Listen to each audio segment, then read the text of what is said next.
We get to hear a lot of autoimmune diseases on our day-to-day basis, right? The top one reason is more awareness and more testing.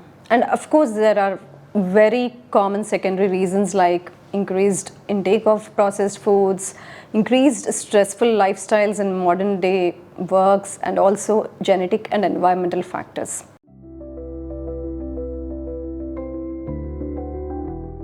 When we look at the statistics, women have more risk of autoimmune diseases than men because women have very intricate connection between their immunity, hormones, and their stress.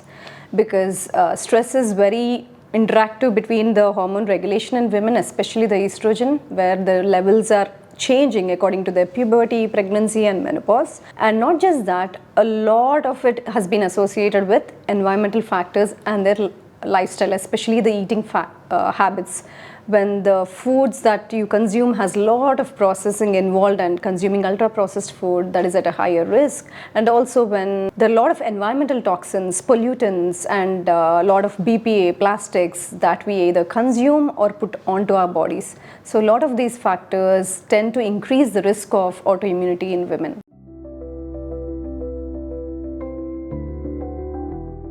Most of the autoimmune diseases are overactive immune systems, right? So we can have features of high inflammation even before you will have a full-blown autoimmune disease.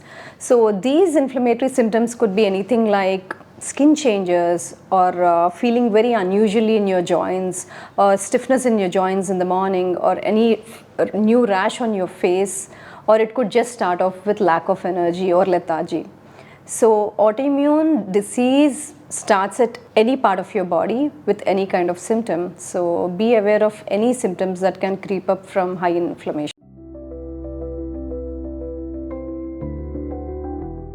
Stress management is always on the top. All of us have stresses, but it's a smart person's solution to always find techniques and methods that can de-stress them. Number two, always eat in a way that you have colorful foods on your plate, having a good balance between fruits, vegetables, whole grains, legumes, and a lot of antioxidant rich foods. And number three, if your menstrual cycles are off for any reason, please go and get it checked. It starts off with very unusual symptoms even before an autoimmune disease strikes it in full action.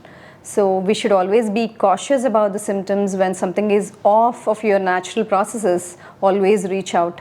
But make sure you're addressing your stress, nutrition, having good sleep, and maintaining a good hormone balance. Let me give you two such examples. Both are women. An elderly lady in her early 50s has come to me with issues of skin pigmentation as a part of her autoimmunity issue that she has been struggling in the past 10-20 years. And as I said, the root causes have been addressed, the modifiable triggers have been addressed, and today she says, I have not felt my best in the last 20 years and today is my best day because I didn't get a new skin rash. Let me give you another example. A girl in her late 20s came to me with issues of frequent itching, joint issues, and fatigue, and all those things. And again, the root causes have been addressed, and always depressed patient has happily walked into the office after 2 months with a lot of energy. So these are some of the success stories which might inspire you and might make you feel better, because if you're living with that disease and thinking that is not normal, it is not normal. You can always live your best life and work on all these modifiable conditions. Have you heard this before? I had an autoimmunity disease. I managed it through my lifestyle and through my nutrition. I had an autoimmunity disease. I managed it with my sleep hygiene and my circadian rhythm. If you have heard this before, you heard it right. Because a lot of autoimmune diseases, people who have symptoms, they feel a lot better when the root causes are addressed. For example, stress management, their nutrition, their sleep, circadian rhythm, and also their infections and food intolerances. Autoimmunity is not just about living with that chronic diseases with terminal illness-like symptoms, but you can always feel better and you can always manage autoimmune disease and get it to remission, especially if you're in early stage of your disease.